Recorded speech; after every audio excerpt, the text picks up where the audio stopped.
Si vous saviez à quel point Dieu prend soin de vous, vous ne seriez jamais inquiet ou effrayé de quoi que ce soit. Lui qui n'a point épargné son propre fils, mais qui l'a livré pour nous tous, comment ne nous donnera-t-il pas aussi toute chose avec lui? Romains 8, 32. Oui, Dieu nous donnera librement tout ce dont nous avons besoin au moment voulu. Ne le croyez-vous pas?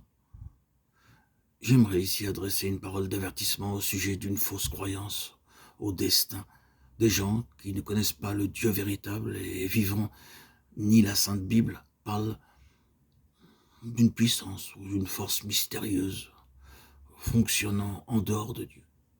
Ils disent que cette force appelée destin a écrit sur votre front toutes les choses qui doivent vous arriver, qu'elle n'a aucune pitié ni amour pour personne, et qu'elle agit comme une machine sans vie, selon ce qui est écrit sur votre front. Même des gens instruits croient en cette puissance mystérieuse appelée destin.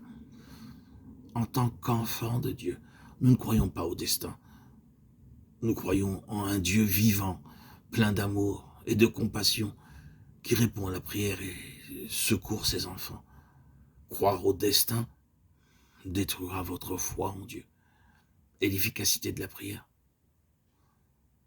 Trompés par ces fausses croyances au destin, beaucoup de gens disent « c'est mon destin, que puis-je faire ?» Ils sont plongés dans le désespoir ou des dépressions nerveuses et parfois se suicident. Nous, enfants de Dieu, nous ne sommes pas découragés, même dans la calamité, et nous ne sommes pas affligés, comme les autres qui n'ont point d'espérance.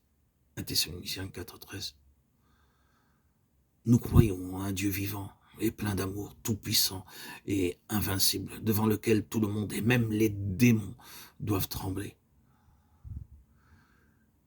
qui prend soin de nous, écoute nos pleurs et répond à nos supplications.